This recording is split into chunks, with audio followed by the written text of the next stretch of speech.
ఓం నమో వైద్య వీరరాఘవ స్వామినే నమః. అందరికీ నమస్కారం అండి. ఈ రోజు వీడియోలో చొల్లంగి అమావాస్య చాలా శక్తివంతమైనటువంటి అమావాస్య అండి.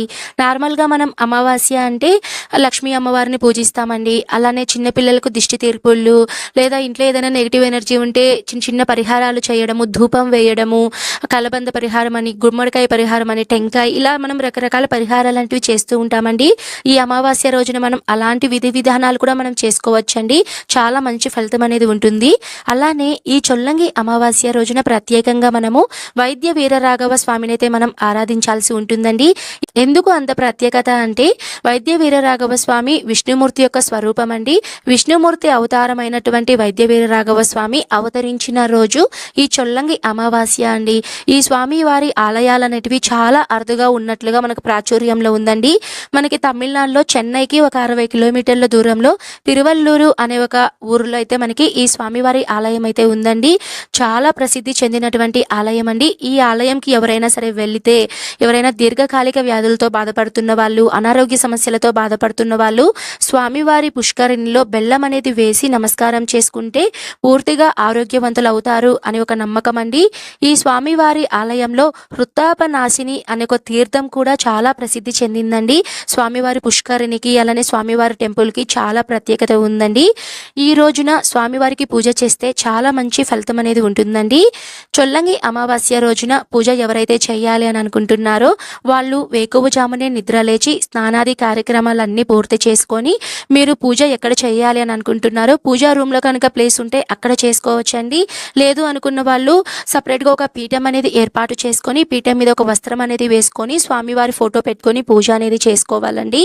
స్వామివారి ఫోటో అనేది పూజా చాలా షాప్స్లో దొరకడం అనేది చాలా కష్టం అండి. స్వామివారి ఫోటో కనుక దొరికితే మీరు చక్కగా పూజ అనేది చేసుకోండి. ఒకవేళ ఫోటో దొరకని వాళ్ళు మనకి ఇప్పుడు గూగుల్లో అయితే ప్రతి ఫోటో కూడా మనకి దొరుకుతుంది కదా అండి. స్వామివారి ఫోటో అయితే ప్రింట్అవుట్ తీసుకొని పూజ అనేది చేసుకోవచ్చండి. నేను కూడా స్వామివారి ఫోటోని నాకు దొరకలేదండి, అందుకని నేను గూగుల్లో అయితే ప్రింట్అవుట్ తీసుకొని నేను ఫోటో ఫ్రేమ్లో సెట్ చేసుకొని నేను స్వామివారికి పూజ అనేది చేసుకున్నానండి. ఒకవేళ మీకు ఇలా కూడా దొరకలేదు, చేయలేము అనుకున్న వాళ్ళు విష్ణుమూర్తి స్వరూపాలలో ఏ అవతారమైనా అండి, ఏ అవతారం ఫోటో ఉన్నా పెట్టుకొని పూజ చేసుకోవచ్చండి. అనంత పద్మనాభ స్వామి ఫోటో పెట్టుకోవచ్చు, రంగనాథ స్వామి ఫోటో పెట్టుకోవచ్చు, గోవిందరాజుల స్వామి ఫోటో పెట్టుకోవచ్చు, లేదా కలియుగ వైకుంఠ దైవమైనటువంటి వెంకటేశ్వర స్వామి ఫోటో కూడా మీరు పెట్టుకొని పూజ అనేది చేసుకోవచ్చండి. చాలా శక్తివంతమైన రోజు అండి. మీ ఇంట్లో ఎవరైనా సరే అనారోగ్య సమస్యలతో బాధపడుతున్న వాళ్ళు నేను ఒక చిన్న పరిహారాన్ని చెప్తానండి. ఈ పరిహారం అనేది మన పెద్దలు, పండితులు, కొంతమంది ప్రవచనకర్తలు ఈ పరిహారం గురించి అయితే తెలియచేశారండి. నేను ఆ విధానాన్ని కూడా మీకు ఇప్పుడు తెలియచేస్తానండి. ఈ పరిహారం దీపం అనేది మీరు వెలిగించడం వలన ఎవరైనా అనారోగ్య సమస్యలతో బాధపడుతున్న వాళ్ళు పూర్తిగా ఆరోగ్యవంతులు అవుతారు అని ఒక నమ్మకం అండి. ఆ పరిహారం వచ్చేసి ఎలా చేయాలి అంటే మన బియ్య పిండిని, చక్కెర పిండిని అయితే తీసుకోవాలండి. కొంతమంది బియ్య పిండి అనేది ఆల్రెడీ స్టోర్ చేసుకొని ఆ పిండిని అయితే దాని మీద దీపం అనేది పెట్టుకుంటారండి. అలా కూడా పెట్టుకోవచ్చు. లేదు అనుకున్న వాళ్ళు నేనైతే ఇక్కడ ఒక గ్లాస్ బియ్యం తీసుకొని ఆ బియ్యాన్ని నానబెట్టి ఆ బియ్యంని ఆరబెట్టి తర్వాత ఆ ఆరిన బియ్యంని మిక్సీలో అయితే వేసుకొని మనం ఒక గ్లాస్ బియ్యం తీసుకున్నాం కదండి, ఒక హాఫ్ గ్లాస్, ముక్కాలు గ్లాస్ వరకు మనం చక్కెర తీసుకొని ఈ రెండింటిని అయితే మనం పౌడర్ అనేది చేసుకోవాలండి. అందులో మనం ఒక 3 యాలకులను కూడా వేసుకొని కొంతమంది ఫైన్ పౌడర్ లాగైతే చేసుకుంటారండి. నేనైతే ఇక్కడ కొద్దిగా రవ్వలాగైతే చేసుకున్నానండి. ఎందుకంటే మనం ఈ దీపం పరిహారం అయిన తర్వాత ఈ పిండిని అయితే మనం చిన్న చిన్న ఉండల్లాగైతే తీసుకోవాలండి. సో తినడానికి కొద్దిగా బాగుంటుంది అని నేను ఇలా రవ్వలాగైతే నేనైతే చేసుకున్నానండి. లేదు మీరు పూర్తిగా పౌడర్ లాగైనా సరే చేసుకొని ఈ పిండి దీపం అయితే వెలిగించుకోవచ్చండి. ఈ దీపం కోసం మధ్యలో ఒక చిన్న గుంతలాగనేది చేసుకొని ఆవు నెయ్యి అయితే వేసుకోవాలి. ఇక్కడ ఆవు నెయ్యి మాత్రమే తీసుకోవాలండి. నువ్వుల నూనె అనేది వేస్తే ఈ పిండి అనేది తొందరగా పీల్చేస్తుందండి, అప్పుడు మనకి దీపారాధన చేయడానికి కష్టమైపోతుంది. అందుకని ఆవు నెయ్యిని మాత్రమే తీసుకోవాలండి. ఆవు నెయ్యి వేసుకున్న తర్వాత మధ్యలో మనము ఒక పువ్వొత్తి కానివ్వండి, గుండువత్తి కానివ్వండి వేసుకొని మనము దీపారాధనకి సిద్ధం చేసుకోవాలండి. పీఠం అయితే ఏర్పాటు చేసుకొని స్వామివారి ఫోటో పెట్టుకొని ఇరువైపులా 2 దీపారాధనలకి కుందులు, పూజకు సంబంధించినటువంటి అన్ని పూజా సామాగ్రిని అయితే సిద్ధం చేసుకొని పెట్టుకోవాలండి. దీపాలన్నిటినీ మీరు నువ్వుల నూనె, ఒత్తులన్నిటివి వేసుకొని ఏకహారతితో అయితే వెలిగించుకోవాలండి. దీపాలన్నిటినీ వెలిగించుకున్న తర్వాత మనం దీపం దగ్గర కొద్దిగా అక్షింతలు వేసుకొని నమస్కారం అనేది చేసుకోవాలండి. మనము ఏ పూజకైనా సరే ముందుగా ఆదిదేవుడు, విఘ్న నివారకుడు, ప్రథమ పూజ్యులైనటువంటి వినాయకుడిని మనం ఆరాధిస్తాం కాబట్టి ఇది మనకి చాలా శక్తివంతమైన రోజు, స్పెషల్ డే కాబట్టి ఈ రోజున తప్పకుండా మనము వినాయకునికి అయితే పూజ చేసుకోవాలండి. గణపతికి పూజ అనేది మీరు పంచోపచార అనేది చేసుకోవచ్చండి. అంటే సింపుల్గా గణపతికి మీరు దీపధూప నైవేద్యాలను సమర్పించి గంధం పుష్పం అక్షింతలు సమర్పించి పూజ అనేది చేసుకోవాలండి. నైవేద్యంగా మీరు ఒక చిన్న బెల్లం ముక్కను కానీ లేదా అరటి పండ్లు కానీ మీ శక్తి కొలది ఏదైనా పెట్టుకొని గణపతికి పూజ చేసుకోవాలండి. తర్వాత గణపతిని అయితే మీరు కదిలించాలి. తర్వాత వైద్య వీరరాఘవ స్వామికి అయితే మీరు పూజ అనేది చేసుకోవాలండి.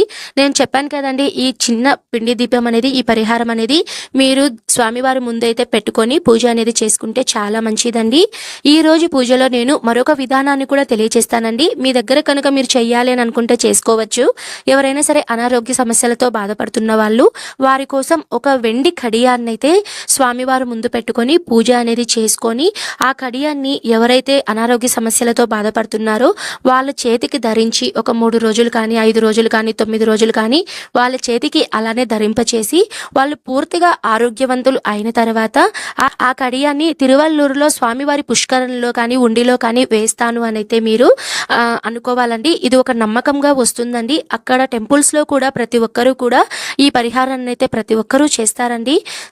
ఈ రోజు పూజలో నైవేద్యంగా అయితే బెల్లం గడ్డలు, ఇంట్లో కుటుంబ సభ్యులు ఎంతమంది ఉంటారో అన్ని బెల్లం గడ్డలు అయితే స్వామివారికి నైవేద్యంగా అయితే పెడతారండి. వైద్య వీరరాఘవ స్వామి ఆదిశేషులపై పవలించి ఉంటారండి. స్వామివారి తల కింద ఒక మందులు పెట్టె కూడా ఉంటుందండి. స్వామివారిని దర్శించినంత మాత్రానే వ్యాధులు కూడా నయమవుతాయి అని ఒక నమ్మకం కూడా ఉందండి. తిరువల్లూరులో స్వామివారి ఆలయంలో ఈ రోజున చాలా ప్రత్యేకంగా ఉంటుందండి. చాలా మంది భక్తులు కూడా అక్కడికి వెళ్ళి స్వామివారిని దర్శిస్తారండి. స్వామివారి పుష్కరిణికి చాలా విశేషత అయితే ఉందండి. ఎవరైనా అనారోగ్య సమస్యలతో బాధపడుతున్న వాళ్ళు కానివ్వండి, పూర్తిగా కోలుకోవాలి అంటే స్వామివారి పుష్కరిణిలో బెల్లం అనేది వేసి ప్రదక్షిణ అనేది చేస్తూ ఉంటారండి. కుదిరిన వాళ్ళు స్వామివారి దగ్గరికి వెళ్ళి దర్శనం అనేది చేసుకుంటారండి. ఒకవేళ కుదరని వాళ్ళు ఇంట్లోనే మీరు ఈ విధంగా అయితే మీరు స్వామివారి పుష్కరిణిలా మీరు భావించి చేసుకోవచ్చండి. అది ఎలానో కూడా చెప్తానండి. ఏదైనా ఒక గిన్నెలో మీరు మంచి నీళ్ళని తీసుకోవాలండి. ఆ నీళ్ళని మీరు సాక్షాత్తు స్వామివారి పుష్కరిణిలో నీళ్ళగా మీరు భావించి ఆ నీళ్ళ చుట్టూ మీరు 3 చుట్లు అయితే తిరగాలండి. ఒక్కొక్క చుట్టుకి ఒక్కొక్క బెల్లం ముక్క అనేది మీరు వేస్తూ 3 చుట్లు అయితే తిరగాలండి. మీ కుటుంబంలో ఎంతమంది ఉంటారో అంతమంది కూడా 3 చుట్లు అనేవి తిరుగుతూ కొద్దిగా బెల్లం అనేది ఆ నీళ్ళల్లో అయితే వేయాలండి. ఇప్పుడు ఒక సందేహం అనేది అందరికీ వచ్చి ఉంటుంది కదా అండి, మనం ఇంట్లో ఈ విధంగా చేస్తాం కదా, మరి ఈ నీళ్ళని ఏం చేయాలండి అంతా అయిన తర్వాత అంటే ఈ నీళ్ళను మనం సాక్షాత్తు స్వామివారి పుష్కరిణిలో నీళ్ళుగా భావించాం కాబట్టి ఎవరు తొక్కని ప్లేస్లో అయితే వేయాలండి. ఏదైనా ఒక పచ్చని చెట్టు కానివ్వండి, లేదు అంటే మీరు ఏదైనా ఒక పారే నీళ్ళల్లో కూడా ఈ నీళ్ళని అయితే మీరు కలిపేయాలండి. అంతటి శక్తివంతమైనదండి ఈ రోజున. వైద్య వీరరాఘవ స్వామి టెంపుల్ అనేది మనం తిరువల్లూరులో మాత్రమే ఉంది అని చెప్పుకున్నాం కదండి. ఈ టెంపుల్ అనేది చాలా అరుదుగా ఉంటాయండి. ఎక్కడ కూడా మనకి ఈ టెంపుల్స్ అనేవి ఉండవండి. కొన్ని ప్రాంతాల్లో మాత్రమే ఉంటాయి. మా ఊరిలో కూడా ఈ టెంపుల్ అయితే ఉందండి. మా నెల్లూరులో దర్గామిట్ట ఏరియాలో వైద్య వీరరాఘవ స్వామి టెంపుల్ అయితే ఉందండి. అక్కడ ప్రతి సంవత్సరం కూడా తయామావాస్య వచ్చింది అంటే బ్రహ్మోత్సవాలు ఒక 10 రోజుల ముందు నుంచే బాగా మనకి అక్కడంతా చేస్తూ చాలా బాగా ఘనంగా చేస్తారండి. ప్రతి సంవత్సరం కూడా మేము అక్కడికైతే వెళ్ళి స్వామివారిని దర్శించుకుంటాము.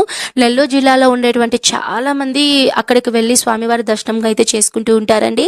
మీరు కూడా ఎవరైనా సరే నెల్లూరు దగ్గర ప్రాంతాల్లో ఉండేవాళ్ళు తప్పకుండా నెల్లూరులో దర్గామిట్ట ఏరియాలో మనకి వైద్య వీరరాఘవ స్వామి టెంపుల్ అయితే ఉంటుందండి. అక్కడికి వెళ్ళి స్వామివారిని దర్శించుకోండి. నేను స్వామివారి టెంపుల్ పిక్స్ కూడా మీకు వీడియోలో చూపిస్తున్నానండి. మీరు స్వామివారిని దర్శించుకోవచ్చు. స్వామివారికి మనం దీపం పరిహారం అనేది పెట్టాం కదా అండి. మరి ఈ దీపం అంతా కొండెక్కిన తర్వాత మనం ఏం చేయాలండి అంటే ఆ స్వామివారికి మనం పిండి పెట్టాం కదా అండి. ఆ పిండిని మనం చిన్న లడ్డుల్లాగా అయితే చేసుకొని ఇంట్లో ఉండేటువంటి కుటుంబ సభ్యులందరూ కూడా తినచ్చండి. చాలా మంచిది ఇదండి. ఈ విధంగా అయితే మనం చొల్లంగి అమావాస్య రోజున వైద్య వీరరాఘవ స్వామికి పూజ అనేది చేసుకోవాలండి. మీకు ఈ పూజా విధానం అనేది ఉపయోగపడింది అని నేను అనుకుంటున్నాను. ఒకవేళ ఈ విధానం కనుక మీకు ఉపయోగపడి నచ్చితే తప్పకుండా లైక్ చేయండి. నేను మరొక మంచి వీడియోతో మీ ముందైతే ఉంటాను. సర్వే జన సుఖినో భవంతు. స్వస్తి.